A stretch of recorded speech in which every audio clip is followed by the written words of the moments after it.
Ceci est un livre audio autogénéré par Google.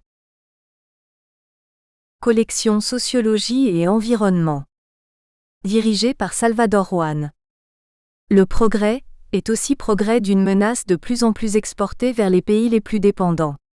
Trop peu de travaux sociologiques émergent pour rendre intelligibles les tendances profondes d'une société à la fois plus inhumaine, plus dangereuse pour les équilibres du milieu et plus riche. La collection Sociologie et Environnement est née de ce constat. Certes, selon le mot du poète Hölderlin, avec la menace croît ce qui sauve, mais seule une conscience informée des risques et de ce qui provoque la dégradation tant de la qualité que des conditions de vie est susceptible de se concrétiser en réformes humainement supportables et socialement admissibles. Dans une perspective socio-anthropologique et critique, tant des questions d'environnement global que d'écologie urbaine et de vie quotidienne, en articulant les interprétations théoriques et les résultats empiriques, la collection Sociologie et Environnement entend participer à l'émergence de cette conscience sociale. Elle présente aussi les alternatives portées par les mouvements sociaux et les pratiques de résistance contestant le productivisme ou la domination des appareils technocratiques. Ouvrage paru dans la collection. La société inhumaine, Salvador Juan, 2001. La vie contaminée, Frédéric Lemarchand, 2002. L'écologie au quotidien, Michel Dobre accent aigu, 2002. Conditions et genre de vie, dire. S. Juan et D. Le Gall, 2002. La vie associative à Saint-Lô, Stéphane Corbin, 2003. CPNT entre écologisme et poujadisme, Céline Vive, 2005. Genre de vie et intimité, dire. Didier Le Gall, 2005. Écologisme et travail, Gérard Boudesseul, 2005. L'eau comme fait social, Séberger et J.L. Roch, 2005. Critique de la déraison évolutionniste, Salvador Juan, 2006. Socio-anthropologie de la haute montagne, Viviane Seigneur, 2006. Pourquoi tardons-nous tant à devenir écologistes, dire. D. Duclos, 2006. L'usine à la campagne, Maxime Prével, 2007. Actions et enjeux spatiaux en matière d'environnement, dire. S. Juan, 2007. La Terre comme objet de convoitise, Séberger et J.L. Roch, 2008. Identité et genre de vie et intimité, dire. Didier Le Gall, 2008. Risque et environnement, dire.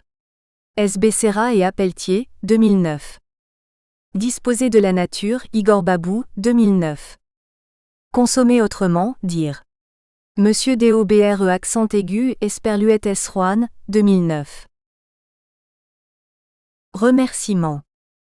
L'ouvrage achevé après tant d'ardeur et de labeur, nous ne saurions le publier sans adresser nos sincères remerciements à tous ceux qui ont contribué à sa confection et à sa réalisation. Nos remerciements vont ainsi, tout d'abord aux organisateurs du colloque dont est issu cet ouvrage. L'Université de Nantes, organisatrice la journée scientifique à l'occasion de laquelle s'est tenu ce colloque. Le Laboratoire Droit et Changement Social, DCS, organisateur du colloque. Le Laboratoire d'économie et de management de Nantes Atlantique LEMNA pour sa contribution scientifique au colloque. L'Institut de recherche en sciences et techniques de la ville, IRSTV, qui nous a fait bénéficier de son réseau d'information. Nous adressons ensuite nos remerciements aux financeurs du colloque. La région des Pays de la Loire. Nantes Métropole. L'Université de Nantes.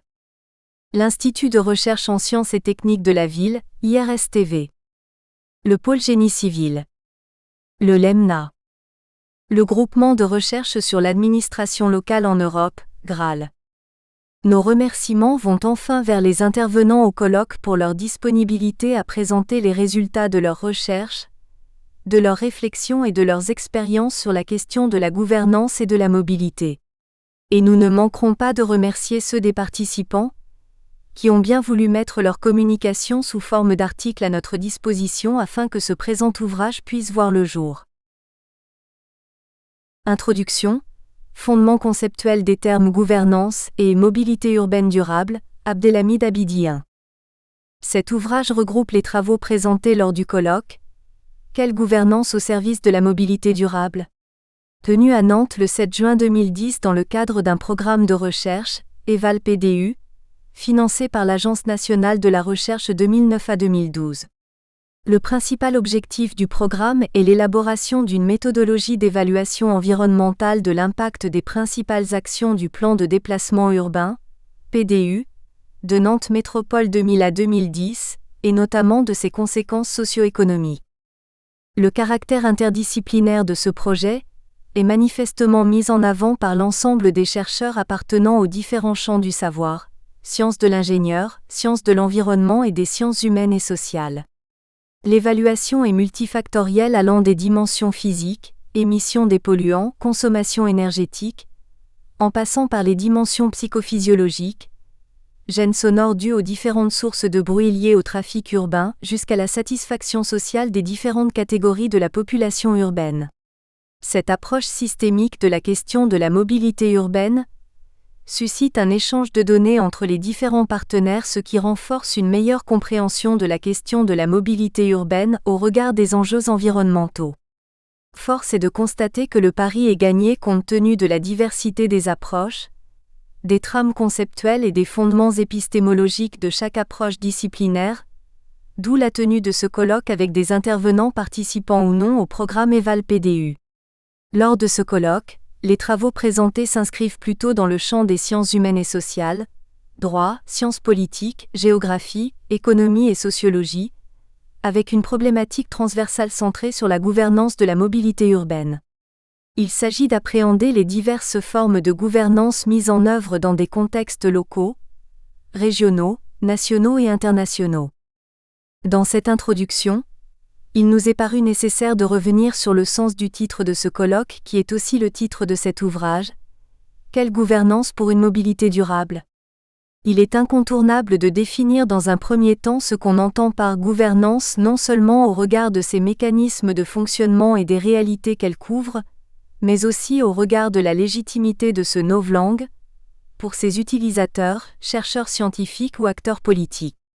Des excès d'emploi du terme gouvernance dans le langage commun doivent être corrigés.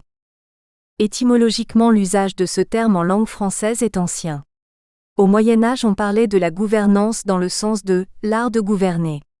Pareil sens se retrouve en langue anglaise. Le vocable « gouvernance » était resté souvent associé à l'Ancien Régime jusqu'au début du XXe siècle.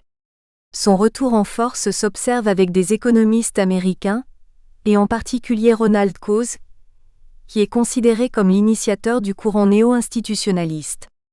Ce sont les économistes américains qui sont les premiers à avoir utilisé ce terme pour désigner une meilleure stratégie de gestion des grandes entreprises industrielles et commerciales américaines.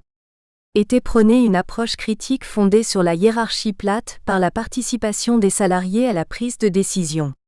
Progressivement, un glissement de sens se réalise dans la mesure où la gouvernance ne s'est plus seulement restreinte à l'entreprise comme organisation humaine mais est élargie pour couvrir les bonnes méthodes que les individus et groupes sociaux adoptent pour mieux gérer leurs affaires communes. Pagden 1998, Osmond 1998, Smou 1998, Godin 2002, Kazan-Cyril 2002, Hermé 2005. Afin de cerner les champs d'usage du concept de gouvernance, il est indéniable de citer cette typologie établie par Guy Hermé et Ali Kazan-Cyril dans l'introduction de l'ouvrage collectif « La gouvernance » qu'ils ont dirigé avec Jean-François Prudhomme, Hermé et al. 2005. Ils ont défini 5 champs d'usage et d'application du concept de gouvernance. Il nous a apparu nécessaire de reprendre cette diachronie, car elle fonde bien le processus sémantique qu'a traversé le terme gouvernance. Au début du siècle, vers les années 1930, le vocable est revenu dans l'espace de l'entreprise, on parlait alors de corporate governance. Un demi-siècle plus tard, on a commencé vraiment à parler de la gouvernance urbaine, urban governance, marquant ainsi l'entrée dans la gestion de l'espace public, la cité. Cela correspond aussi au questionnement sur les grandes villes mondiales et les problèmes qu'elles soulèvent dans le processus de métropolisation. Vient ensuite le champ du développement économique des pays en voie de développement ou appelés aussi les pays du Sud. Les ONG parlent alors de gouvernance comme solution aux problèmes posés dans un contexte marqué par un déficit démocratique faisant obstacle à la prise en charge des populations pauvres. La Banque internationale de reconstruction et du développement, BIRD, en est le principal initiateur. Le quatrième champ d'usage est celui de la gouvernance mondiale, Global Governance. Ce concept de gouvernance globale est plus académique que les précédents concepts, car il fait évaluer la gouvernance de champs éclatés vers une multitude de champs unis par la dimension internationale, mondialisation économique et ses impacts sociaux, flux migratoires, problématiques environnementales. Le dernier champ est plus restreint, c'est la gouvernance dans l'espace européen qui illustre parfaitement son usage, Hermé 2005. Ces différents champs d'usage avec des optiques sémantiques spécifiques reflètent la complexification croissante des champs économiques, sociaux et politiques. Les transformations sociopolitiques, économiques et démographiques du XXe siècle ont eu d'importants impacts dans tous les domaines de la vie. L'une des principales transformations consiste dans le déclin de l'État-providence II. Le retrait progressif des États de la gestion de certains domaines publics a été relayé par des acteurs non gouvernementaux à l'échelle internationale, et par l'élargissement des compétences des collectivités locales dans la définition des politiques urbaines. L'élément environnemental est une nouvelle contrainte donnant consistance à ces transformations sociopolitiques. Du local au global, les considérations écologiques intègrent progressivement les champs d'action politique et elles gagnent en légitimité suite aux législations nouvelles, que ce soit au plan global par les conventions et protocoles, au plan national par les lois et les codes, enfin au plan local par les plans d'action à visée environnementale. Ces normes octroient au concept de gouvernance plus de légitimité politique et une attention particulière dans le champ scientifique. Mais il va sans dire que l'usage très fréquent de ce concept pendant les 3 dernières décennies ainsi que la littérature abondante dont il fait l'objet révèle la convergence des champs politiques, économiques et scientifiques vers une acception commune de ce que veut dire gouvernance en dépit du flou qui règne souvent dans certains textes et discours. Appliquée aux enjeux environnementaux, la gouvernance devient le mot d'ordre par excellence. Il fait appel à la participation d'un nombre croissant d'acteurs classiquement exclus des cercles de prise de décision. Dans un contexte de command and control, vers l'approche participative, la gouvernance signifie la construction d'une démocratie de base dans la mesure où ceux qui sont en bas de l'échelle politique, économique et sociale sont appelés à participer aux réflexions sur les problèmes qui les concernent. Les problématiques environnementales fournissent un champ de légitimation ad hoc et de co-construction des solutions adéquates. En effet, l'espace urbain devient le terrain fertile de l'application des modes de gouvernance des enjeux environnementaux qui semblent s'imposer avec plus d'acuité. Quant à la mobilité durable, la notion est beaucoup plus récente. Elle naît européenne dans le sillage de la Conférence européenne des ministres du transport. Lors de cette conférence en 1991, on s'accorde sur le fait qu'un transport durable doit contribuer à la prospérité économique, au bien-être social, et ce sans nuire à l'environnement et à la santé de l'homme, CEMT 1991. Afin de maîtriser au mieux l'accroissement des externalités négatives des transports urbains, la Commission des communautés européennes considère que les collectivités locales ne peuvent rester isolées, sans coopération et coordination au niveau européen. C'est tous ensemble, et à tous les niveaux qu'ils soient local, régional, national ou européen, que nous devons lancer la réflexion sur cet enjeu capital, la mobilité urbaine. 3. Toutefois, la notion de mobilité est polysémique. Certes, elle ne se réduit nullement au déplacement ou au transport. Elle est avant tout une mobilité sociale d'une position sociale vers une autre, mais aussi elle est une mobilité spatiale, ce qui induit des changements affectant le rôle social de l'individu ainsi que la fonction de l'espace dans lequel il vit. Dès son apparition, la sociologie s'interrogeait sur les conditions possibles d'une mobilité professionnelle entre les générations. Dans quelle mesure les enfants d'artisans ou de gens de métier reprennent ou non les métiers de leurs parents ? 4. On parlait alors, au début du XXe siècle, des tableaux de la mobilité sociale 5. Bien avant, à la fin du XIXe siècle, le sociologue et économiste italien Vilfredo Pareto avait élaboré sa loi de la distribution du revenu selon laquelle la stratification imposée par la distribution de la richesse ne changerait point les conditions de mobilité entre classes sociales. Dans les années 1930, au sein du laboratoire social de l'école de Chicago, Robert Parkes cherche à comprendre la genèse des aires naturelles, quartiers socialement et ethniquement identifiables mais non homogènes, et à repérer la mobilité sociale à travers la mobilité spatiale.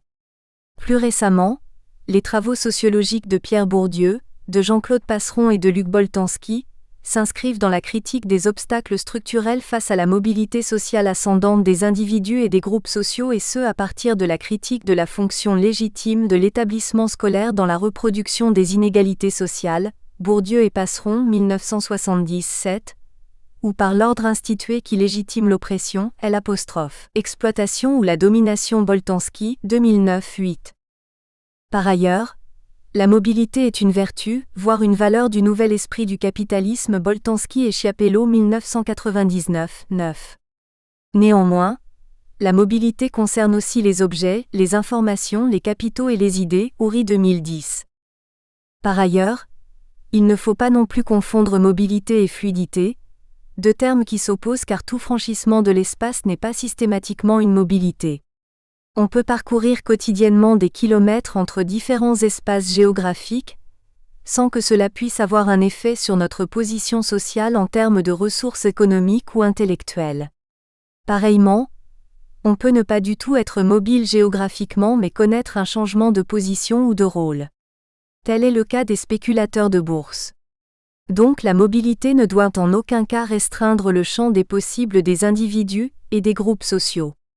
Elle doit avant tout concilier la liberté de mouvement, dans le plein sens du terme, avec l'atteinte d'objectifs collectifs, environnementaux et sociaux. 11.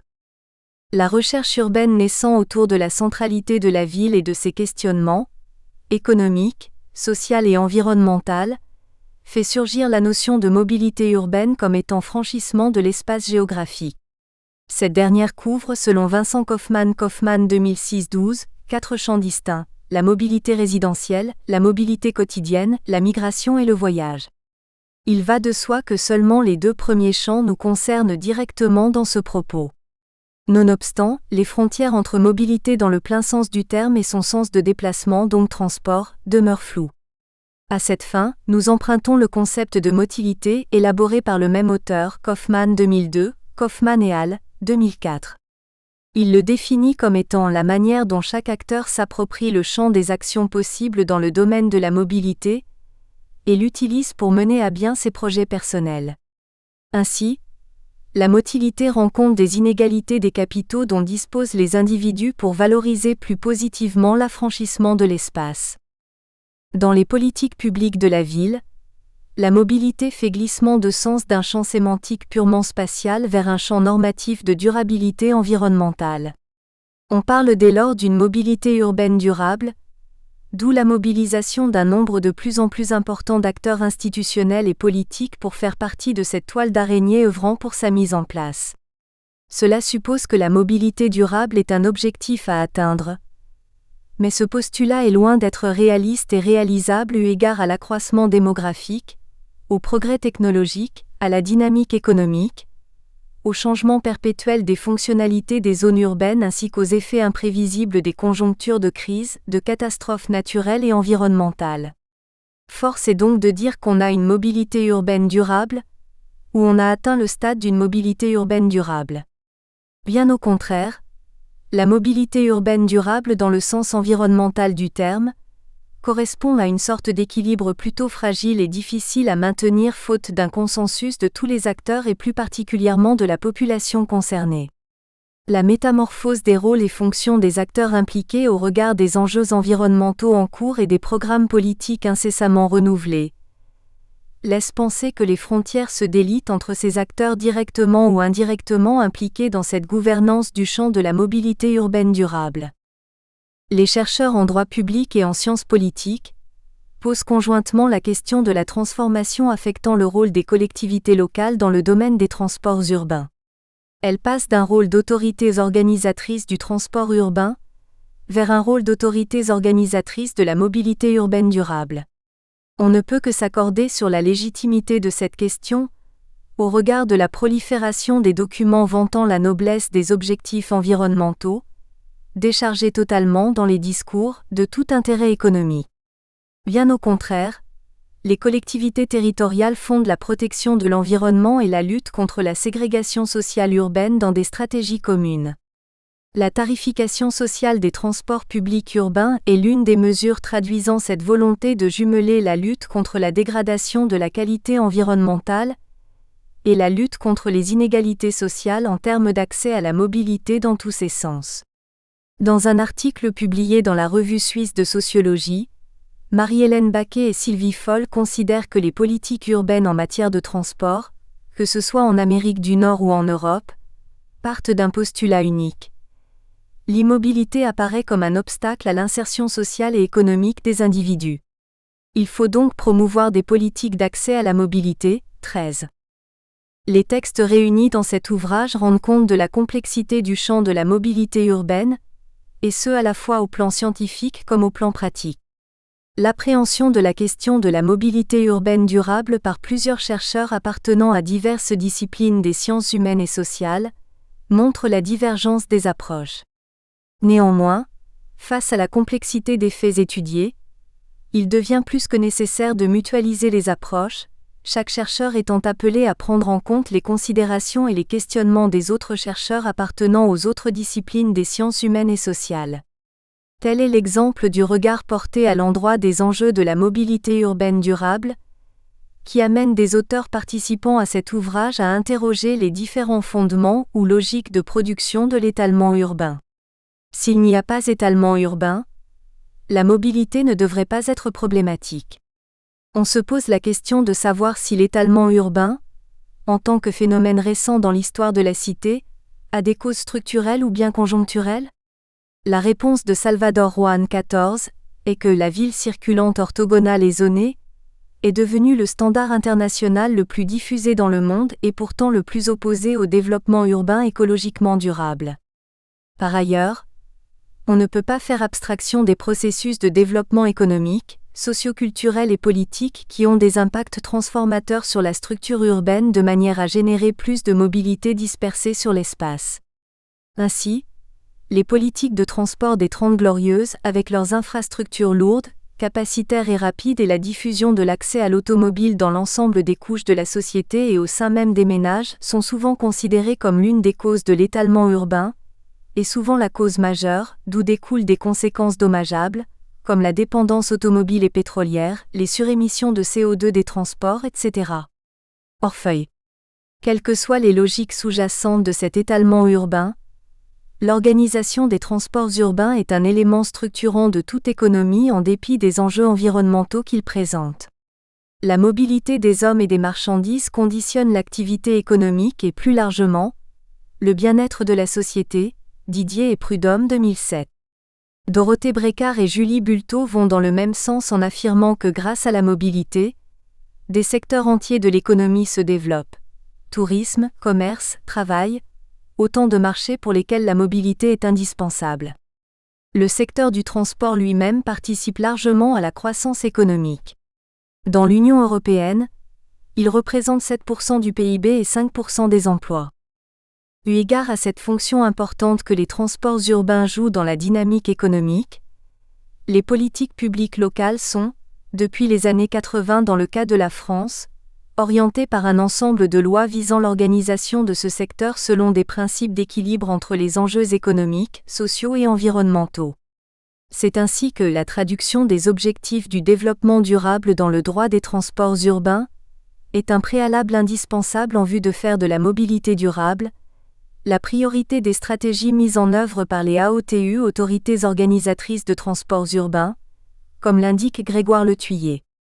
L'examen des documents de planification, depuis la loi d'orientation des transports intérieurs, LOTI, du 30 décembre 1982 jusqu'à la loi Grenelle de l'environnement 2, montre clairement la recherche d'un équilibre entre les retombées environnementales des politiques de transports urbains et leurs objectifs socio-économiques.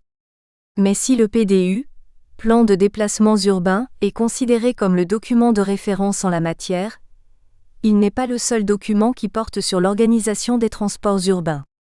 Jean-François Steruyou constate que, depuis les lois dites SRU 15 et Grenelle 2/16, ces deux textes contiennent en effet toute une série de dispositions dont la finalité est de faire en sorte que les SCOT, schémas de cohérence territoriale, et les PLU, plans local d'urbanisme, assurent davantage de cohérence entre les politiques publiques qui concourent au développement urbain, l'urbanisme bien sûr, mais aussi les déplacements urbains, ou encore le logement social et équipement commercial 17. Il est question donc ici de compatibilité entre ces différents documents juridiques. Outre cette compatibilité, Céline Daven examine les effets juridiques des PDU. Selon elle, la question des effets juridiques des PDU conduit à analyser d'une part la normativité intrinsèque du PDU, et d'autre part les effets que cette normativité peut produire sur d'autres actes et documents entretenant des rapports juridiques de compatibilité avec le PDU, les décisions de police en matière de stationnement et le plus de l'effectivité des règles juridiques au niveau de leur traduction en politique urbaine dépend, semble-t-il, de la nature des rapports entre autorités organisatrices et opérateurs de transport aux échelles régionales et urbaines. Selon le point de vue de Sylvain Baronne, cette question est fondamentale dans la mesure où ces acteurs jouent un rôle de premier plan dans la définition des politiques de transport collectif. La manière dont un cadre juridique pourtant commun à l'ensemble des collectivités est approprié localement repose en effet largement sur les rapports entre ces acteurs. Cette question permet en même temps de rendre compte de la diversité, dans l'espace et dans le temps, des productions concrètes de l'action publique dans ce domaine d'action particulier. L'exemple de l'ouverture de la ligne de train Nantes-Châteaubriand est dans ce sens très significatif. Bien que piloté par la région des Pays de la Loire, dans la mise en œuvre de ce projet, chaque acteur défend ses intérêts mais négocie également pour aboutir à un projet commun, conclut Aurélien Buge. Le sort des politiques publiques dans le domaine de la mobilité urbaine durable est aussi tributaire des contextes sociopolitiques de chaque pays ou collectivité. Les nouvelles compétences administratives dont s'est doté le Pays de Galles, par exemple, suite aux lois dites de dévolution en 1998, outre celles qui leur ont été transférées en matière de transport, semblent changer la donne par rapport à une situation antérieure.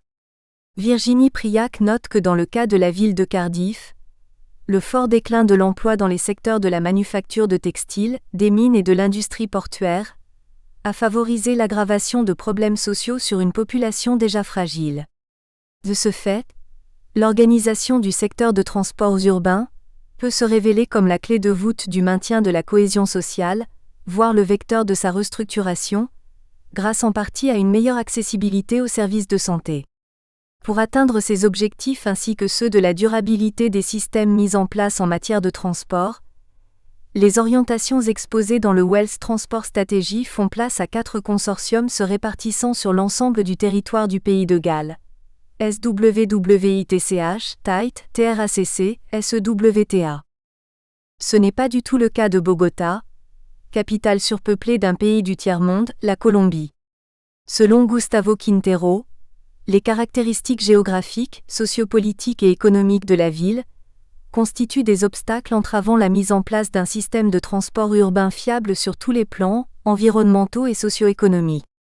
En dépit des premières retombées positives du système Transmilenio, le consortium constructeur de la phase 3 a dû céder le contrat lors d'un scandale de corruption, ce qui a été à l'origine d'un retard considérable dans l'avancement des travaux, avec toutes les conséquences qui en découlent 18. Cependant, les habitants de Bogota continuent à garder la grande illusion de voir un jour la consolidation d'un système de transport rapide, confortable, aimable et durable, même si la réalité en fait douter. Le cas d'Abidjan nous amène au contexte africain, où les réalités sont encore plus différentes. L'étalement urbain et la croissance démographique font des villes subsahariennes des mégapoles. Il est question ici des problèmes que pose la croissance urbaine elle-même à la mobilité des résidents. Dans la mesure où la ville d'Abidjan s'étend sur une superficie actuelle de 60 000 hectares, dont 45 000 urbanisables 19, comment ne pas s'interroger sur les implications de cet étalement urbain ? Relève Paterne Mambo. L'auteur s'attarde à montrer que la mobilité abidjanaise est une mobilité urbaine insoumise aux outils de la planification urbaine, mais à la fois une mobilité perfectible en tenant compte de la densification démographique. Le développement des transports urbains au regard des objectifs du développement durable semble être un socle incontournable d'une meilleure qualité de vie. Guillaume Faburel considère que ce vocable de qualité de vie recouvre une actualité grandissante surtout depuis maintenant une décennie. Rapports internationaux, PNUD en 2000, OCDE en 2001, Commission européenne en 2003, Agence européenne de L'. Environnement 2009, Commission nationale, Commission dite Stiglitz en 2008 en France, et autres supports médiatiques remarqués, tels le numéro spécial du Courrier international en 2007, sans compter l'ouverture des classements de villes selon leur qualité et cadre de vie. Pour pouvoir mesurer les impacts des transports urbains sur le bien-être des habitants, les recherches mutualisent les connaissances en la matière issues de la géographie urbaine, de l'économie de l'environnement et de la psychologie sociale. Nombreuses sont les approches, mais la plus fiable, semble-t-il, est celle de l'appréciation du bien-être selon la valeur marchande des biens immobiliers. Bernard Fritsch et Julie Bulto nous initient justement à cette approche que les économistes nomment la méthode des prix hédoniques. Cette méthode consiste à dire que le prix des logements reflète la valeur que les ménages accordent à leurs caractéristiques, et donc la satisfaction qu'ils en retirent. Les disparités des prix des logements et leur évolution constituent alors des marqueurs de la valeur que les ménages accordent au lieu de résidence, et plus globalement de l'accessibilité que celui-ci offre aux aménités urbaines, élément qui contribue fortement au sentiment de satisfaction territoriale. La revue de ces contributions montre combien est complexe le fait urbain de la mobilité. Si les points de vue des auteurs reflètent les disciplines auxquelles ils appartiennent, ils ne sont in fine que des multiples facettes d'un seul phénomène en perpétuelle mutation. Les transformations économiques, socio-culturelles, technologiques et politiques ne font qu'exacerber la complexité du phénomène urbain en général, et de la mobilité des hommes plus particulièrement. Première partie, les enjeux de la mobilité urbaine durable. La contribution des politiques de transport à la lutte contre l'étalement urbain, Jean-Pierre Orfeuille-Vin. Introduction. Les politiques de transport des Trente Glorieuses, avec leurs infrastructures lourdes, capacitaires et rapides et la diffusion de l'accès à l'automobile dans l'ensemble des couches de la société et au sein même des ménages ont souvent été considérées comme l'une des causes de l'étalement urbain, et souvent la cause majeure, d'où découlent des conséquences dommageables, comme la dépendance automobile et pétrolière, les surémissions de CO2 des transports, etc., les enjeux pétroliers et climatiques aujourd'hui très présents sur L'. Agenda ont d'ores et déjà été à l'origine d'un changement de dénomination, celui du ministère de l'Équipement en ministère du Développement durable.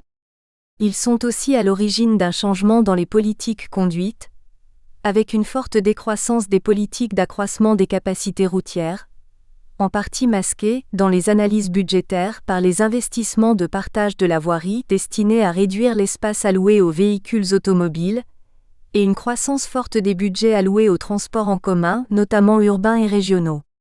Ces changements d'orientation, et d'autres qui pourraient suivre dans le domaine des transports et des déplacements, peuvent-ils contribuer à la lutte contre l'étalement urbain ? Pour lutter contre quelque chose, il est souhaitable d'en avoir une définition claire. Nous montrerons dans une première partie, à partir d'exemples, qu'il n'y a ni définition, ni conceptualisation univoque de l'étalement, et que cette question, loin d'être purement académique, nous renvoie à au moins trois conceptions très différentes de l'étalement que nous qualifierons de morphologique, de fonctionnel et de personnel, avec un rôle très différent des transports dans les différents cas. Lutter contre l'étalement par des politiques de transport suppose que celles-ci jouent non seulement un rôle dans les dynamiques de l'étalement, mais que ce rôle soit moteur. Nous montrerons que ce rôle a surtout été permissif, et que les moteurs sont ailleurs. Dans ces conditions, une inversion des politiques de transport qui ne serait pas accompagnée d'une inversion des forces motrices risque de déboucher sur des difficultés pour les politiques comme pour les gens. Après ces détours, nous serons en mesure de mieux analyser les types de politiques de mobilité et de politiques urbaines susceptibles de contrôler les types d'étalement les moins souhaitables. Étalement morphologique, périurbanisation, étalement individuel, trois formes très différentes d'étalement. On dispose de deux grands référentiels de mesure de l'étalement, qui n'épuisent pas toutes les figures de l'étalement, ce qui nous amène à en concevoir un troisième.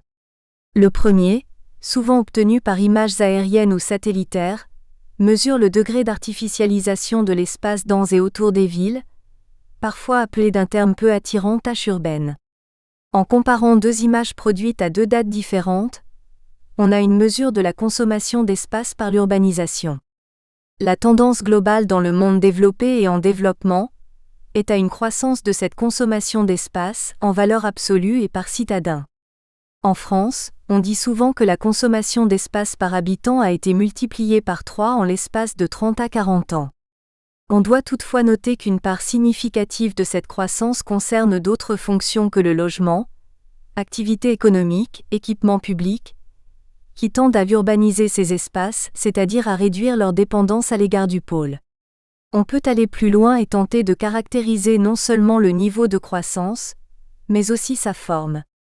On parlera d'étalement contenu lorsque les constructions neuves se situent aux franges de la masse urbaine de départ, avec vocation à être intégrées à plus ou moins long terme dans la ville de départ, d'étalement en doigt de gant lorsqu'il est structuré par des infrastructures linéaires de transport, d'éparpillement de l'étalement lorsqu'une multitude de microtâches urbaines se forment. Le second, obtenu à partir des recensements de population, est la notion d'aire urbaine et son découpage en pôles et en couronnes périurbaines ou polarisées. Le pôle est une agglomération urbaine, zone continuellement bâtie, réputée de ce fait non étalée, comptant au moins 5000 emplois. Pour constituer l'aire urbaine, on agglomère autour de ce pôle les communes avoisinantes dont au moins 40% de la population active va travailler dans le pôle, ou dans les communes qui les ont précédées dans l'agglomération. On parle de périurbanisation, dans 2 circonstances, lorsque la croissance démographique des communes de la couronne est plus forte que celle du pôle, ou lorsque, d'un recensement à l'autre, le territoire de l'aire urbaine s'agrandit par croissance du nombre de communes qui envoient au moins 40% de leurs actifs dans le pôle. Le seuil de 40% est largement arbitraire, on pourrait en fixer d'autres. Cela ne résoudrait pas le problème de communes en forte croissance, qu'il s'agisse des communes dites multipolarisées, parce qu'elles envoient des parts notables d'actifs dans plusieurs pôles différents, ou des communes dites de l'espace rural qui accueillent à l'évidence une part croissante d'actifs des pôles sans atteindre un seuil important mais qui sont nombreuses. Le plus satisfaisant intellectuellement est sans doute de raisonner à l'envers, comme l'a fait Marc Ville, 1999, en s'intéressant au pourcentage des emplois du pôle qui sont occupés par des actifs qui ne résident pas dans le pôle. Cette mesure a toutefois le défaut de ne pas produire un territoire associé support potentiel de politique. La première mesure de l'étalement s'intéresse à la construction. Les personnes, leurs déplacements sont absents de la définition. On peut très bien avoir étalement sans processus de périurbanisation, lorsque les constructions neuves sont occupées par des personnes vivant et travaillant localement. Nous l'appelons étalement morphologique. La seconde mesure, qui tente d'approcher le bassin de résidence d'un pôle d'emploi, part des comportements de migration vers le travail des gens, mais n'implique aucune mesure de construction neuve dans sa définition. Elle est sensible aux mobilités résidentielles, mais aussi aux mouvements sur le marché de l'emploi. Nous l'appellerons périurbanisation. On ajoutera, puisque notre entrée est la mobilité, que ces 2 mesures ne saisissent pas certaines situations génératrices de niveaux de mobilité très importants hors feuille 2009, qui nécessiteraient une 3e catégorie proche de la prise en masse ou des grands territoires à la mode aujourd'hui. Il s'agit des situations où une personne vit dans une aire urbaine et travaille, étudie ou se rend fréquemment dans une autre. On propose ici de l'appeler étalement individuel, car il ne concerne sur chaque territoire d'observation que des minorités de population. L'actif qui habite Saint-Étienne et va travailler quotidiennement à Lyon, l'étudiant qui habite Dunkerque et fait ses études à Lille, le consultant qui habite Tours et vient 3 fois par semaine à Paris, parcourt des distances importantes dans leur semaine, contribue plus fortement que n'importe quel périurbain à la croissance de la dépense énergétique du pays, mais vivent et travaillent dans des espaces compacts mais distants. On peut rendre compte partiellement de ces situations, notamment pour les migrations vers le travail, grâce au recensement, en identifiant la part des personnes qui quittent un territoire, espace à dominante rurale, commune multipolarisée, aire urbaine, pour aller dans une aire urbaine qui n'est pas celle de son domicile, avec des déplacements dont la distance s'étage le plus souvent de 20 à 100 km. Elle représente un peu plus de 10% de la population active, mais plus de 40% des distances parcourues pour le travail. Pour donner un peu de chair à cette discussion abstraite, on rassemble ci-dessous, sans prétention à l'exhaustivité, 10 exemples types de changements de situation personnelle qui contribuent à l'évolution des indicateurs agrégés dans des sens contradictoires. Tableau 1. Situation d'étalement, de périurbanisation et d'évolution de la mobilité. Étalement morphologique, sans périurbanisation et sans croissance de la mobilité. Monsieur Dupont reprend un commerce dans une commune de la couronne périurbaine. Il ne trouve pas de logement à son goût dans le parc existant et fait construire un pavillon au voisinage. La mobilité de Monsieur Dupont est probablement décroissante, ça dépend de sa situation antérieure, et faible. Si son commerce marche, l'effet sur la mobilité de la population desservie est probablement à la baisse. Périurbanisation sans étalement, avec croissance choisie de la mobilité. Le fils de Monsieur Durand, agriculteur, reprend la ferme paternelle pour y vivre et va travailler au Crédit agricole de la ville. Effet net de croissance de la mobilité, du fait des choix de Monsieur Durand. Faible étalement, forte périurbanisation, forte croissance de la mobilité, ferroviaire. Le maire de la commune périurbaine de X joue la synergie urbanisme-transport. Il profite de la réouverture de la ligne ferroviaire pour faire du petit collectif agréable autour de la gare, qui attire des gens de la ville. Périurbanisation sans étalement, avec croissance subie de la mobilité. L'usine X, implantée depuis toujours dans une commune rurale à 30 km d'une ville, est transférée en Slovaquie. Les ouvriers qui vivaient au voisinage se recassent comme brancardiers dans les hôpitaux de la ville. La commune franchit le seuil de 40% d'actifs travaillant dans le pôle. Forte croissance de la mobilité, mais pas du fait des individus. Pas ou peu d'étalement. Dans l'immédiat, pas de périurbanisation et forte croissance de la mobilité. Dans le futur, périurbanisation et décroissance de la mobilité. La banque X décide de ne garder en ville-centre que les emplois stratégiques et transfère les emplois fonctionnels dans un centre secondaire en banlieue. Les employés actuels ne changent pas de résidence et voient leur mobilité, reverse commuting, croître. Petit à petit, les recrutements se font dans les communes périurbaines voisines. Étalement et périurbanisation, sans forte croissance de la mobilité. Monsieur Martin habitait en immeuble en banlieue extérieure. Il se fait construire un pavillon dans la commune périurbaine voisine. Étalement et périurbanisation, avec une de la mobilité. Avec un deuxième enfant en préparation, Mr et Madame Martin, qui vivent en ville, veulent un logement plus grand et en accession. Compte tenu des aides possibles, c'est encore le grand saut, une maison individuelle neuve qui est le meilleur rapport qualité-prix. Forte croissance de la mobilité des deux membres du couple. Éparpillement de l'étalement, du fait de l'injonction à la compacité. Les communes périphériques de l'intercommunalité ont entendu et l'injonction à la compacité et bloquent, avec l'assentiment de leurs électeurs, les nouvelles constructions. Le couple Martin se résout à aller plus loin. Éparpillement de l'étalement, du fait de la promotion des transports collectifs. La commune X, qui dispose d'une gare, bénéficie du développement du service ferroviaire et crée un parc de rabattement facilement accessible en voiture depuis les villages avoisinants. Pas d'étalement, pas de périurbanisation, croissance forte de la mobilité interurbaine dans un premier temps. Étalement, périurbanisation et décroissance des déplacements dans un second temps. Monsieur Lajoie, juriste dans une petite structure de Poitiers, trouve un travail mieux payé au Mutuel à Niort. Il ne déménage pas puisque sa femme est infirmière au CHU de Poitiers. Il fait désormais partie des 3 ou 4% d'actifs qui produisent plus du tiers des distances parcourues pour le travail. La situation est difficile à gérer. Ils finissent par faire construire dans la périphérie de Niort, où Madame Lajoie devient infirmière à domicile et cycliste.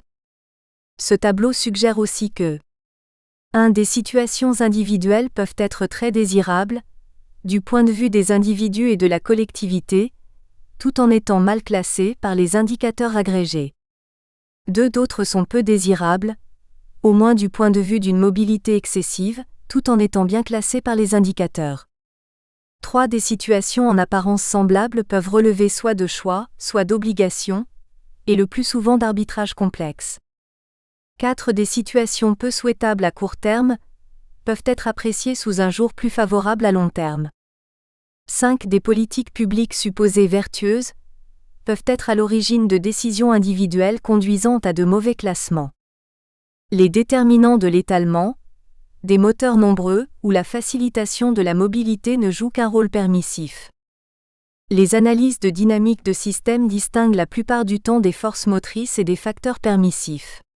Les forces motrices peuvent elles-mêmes être qualifiées de push ou de pull.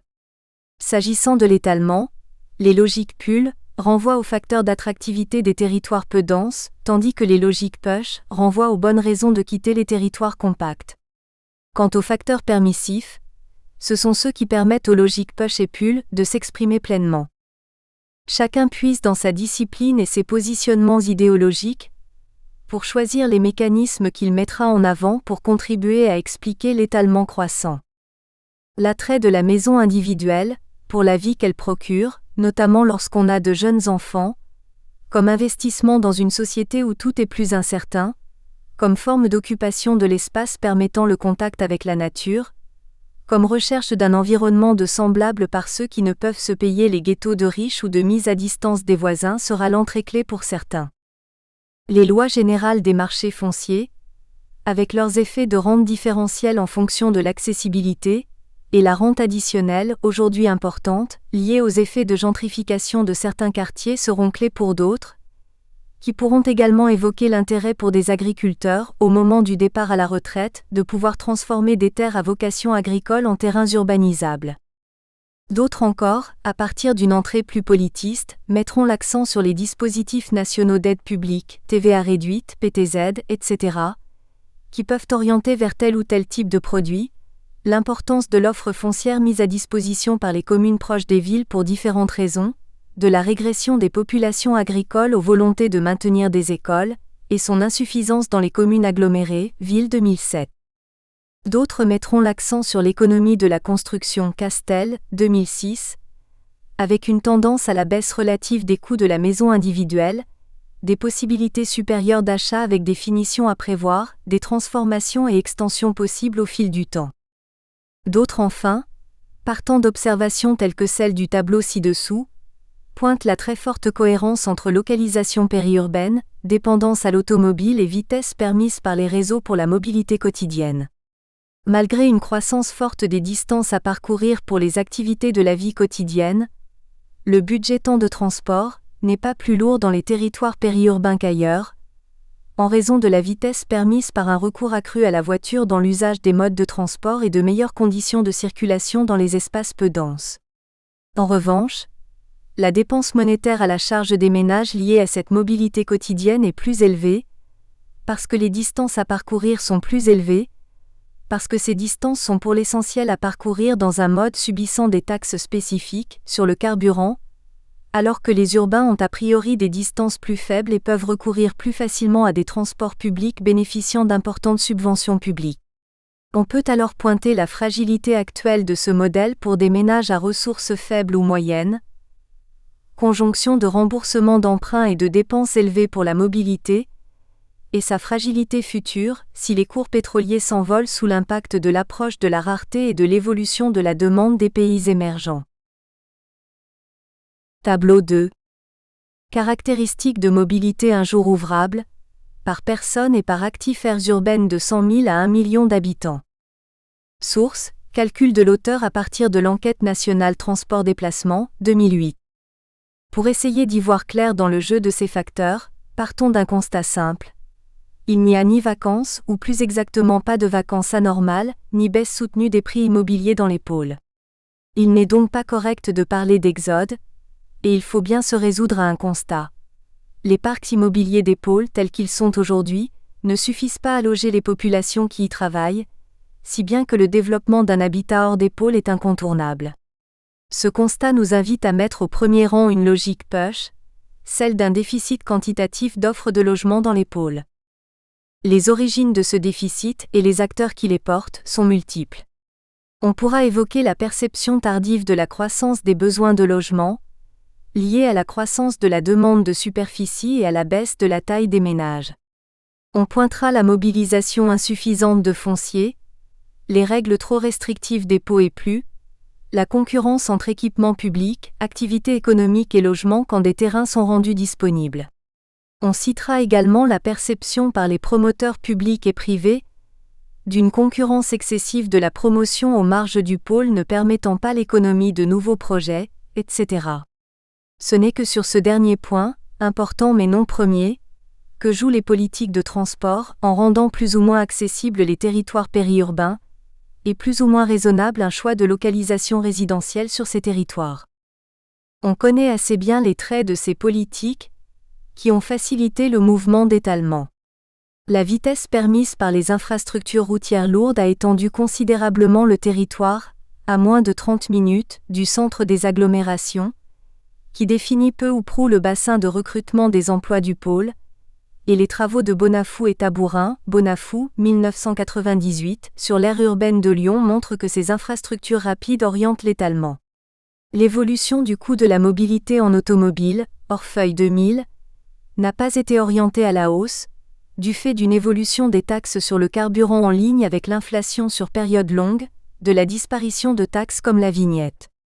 L'obligation faite aux employeurs de prévoir l'abondance en matière de stationnement sur le lieu de travail a permis de contourner la rareté naturelle de l'espace de stationnement sur voirie, rendant les emplois accessibles à ceux qui ne peuvent venir travailler qu'en voiture, ce qui est souvent le cas des actifs périurbains. Plus récemment, la redynamisation de l'offre TER et une tarification particulièrement incitative, ainsi que la mise en place de billettiques et de tarifications incitatives dans les transports départementaux, constituent des contributions encore mal mesurées, mais potentiellement significatives à l'attractivité des territoires extérieurs au pôle. Enfin, certaines évolutions de nature plus technique ont renforcé l'effet facilitateur des politiques publiques. La pénétration des motorisations diesel sur tous les segments du marché automobile a permis de recourir à un carburant moins cher et à des véhicules dont la durée de vie s'est considérablement accrue, pour un prix assez stable. Plus récemment, la baisse des consommations kilométriques des voitures contribue à des réductions additionnelles de coûts. Si l'on se tourne maintenant vers l'avenir, on peut penser que nous sommes prêts à renoncer à certains éléments de ces politiques, comme la poursuite au même rythme de l'amélioration de la qualité de service routière, que nous serons peut-être amenés, du fait de contraintes financières, à revoir d'autres éléments, fiscalité sur le carburant, augmentation des tarifs des transports publics. On imagine mal en revanche des diminutions massives du stationnement sur le lieu d'emploi, ou un retour sur le souhait de baisse des consommations unitaires des voitures. En conclusion, les politiques de transport passées ont joué un rôle dans l'étalement, mais celui-ci a été pour l'essentiel facilitateur. En outre, il y a dans ces politiques des éléments de contenu auxquels nous sommes prêts à renoncer, mais il y en a d'autres auxquels nous sommes sans aucun doute collectivement attachés. Parce que ces politiques n'ont été que facilitatrices, on ne peut envisager de changements rapides et de grande ampleur de ces politiques au nom de la lutte contre l'étalement qu'en jouant aussi sur les forces motrices, et en premier lieu sur les logiques push qui limitent fortement la croissance des parcs de logements dans les pôles. Enfin, un jeu sur les logiques pull permettrait sans doute de canaliser les logiques d'étalement vers des territoires où cet étalement pourrait s'accompagner d'éléments d'urbanité, en bref d'éviter l'étalement de l'étalement. De nouvelles politiques de transport au service de la lutte contre l'étalement, un potentiel sans doute limité si elles sont conduites seules. On pourrait formuler une première hypothèse, sur la base des observations du tableau 2. Les différences d'intensité d'usage de la voiture entre les différents types d'espaces sont importantes et à l'origine d'une pression budgétaire telle sur le budget des ménages que les espaces périurbains vont perdre spontanément de leur attractivité, au moins en termes de rationalité budgétaire. C'est ce qu'on pouvait penser sur la base de l'une de nos propres études, Polacchini et Orfeuille 1998, menée sur des données de coûts de logement et de transport en Île-de-France représentatives du milieu des années 90. On y montrait que la part de la dépense de transport pour les déplacements quotidiens, transport public et voitures, y compris amortissement et maintenance, croissait de 6% du revenu à plus de 20% quand on passait des zones de prix immobiliers très élevées, la plupart à Paris intramuros, aux zones les plus périphériques de l'Île-de-France. Cet écart de charge était loin d'être intégralement compensé par l'écart de charge sur le logement, qui restait assez stable autour de 26 à 27% des revenus. Une reprise de cette étude, Coulombelle et Deschamps, 2008, avec une méthodologie un peu différente mais des données plus récentes, notamment pour les prix immobiliers qui ont beaucoup augmenté, suggère des écarts plus faibles et moins structurés par l'éloignement du centre pour l'ensemble de la dépense logement et transport quotidien.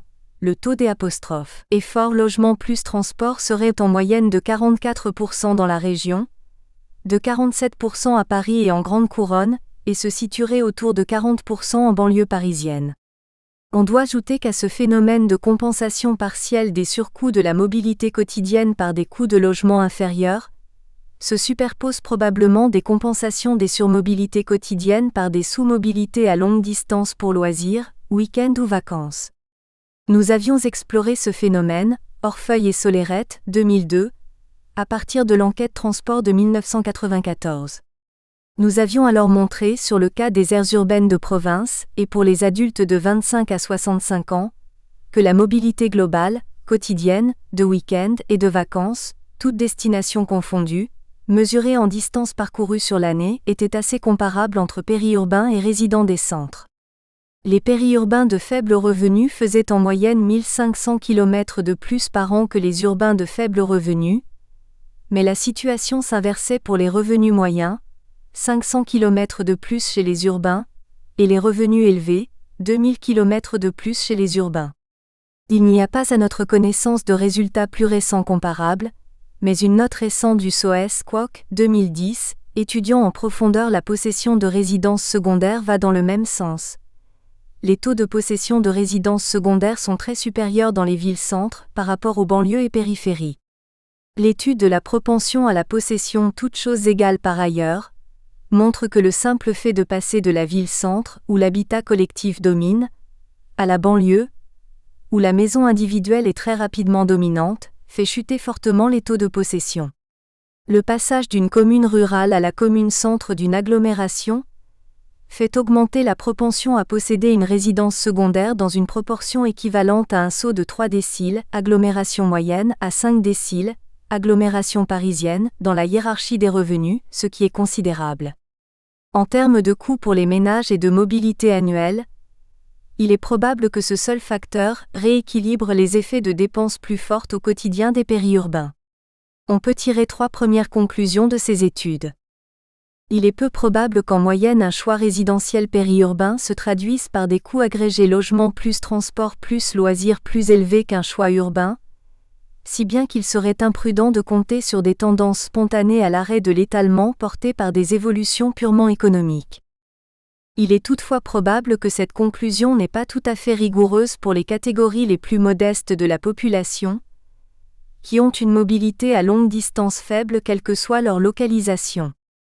Il est peu probable, au regard des modes de vie actuels, que les bilans globaux en consommation d'énergie et en émissions de CO2 soient très différenciés, à revenus comparables, entre urbains et périurbains. En revanche, on peut toujours soutenir qu'en situation de crise d'approvisionnement. Nous espérons que vous avez apprécié cet aperçu. Pour continuer à écouter ce livre audio sur Google Play Livres, utilisez le lien dans la description de la vidéo.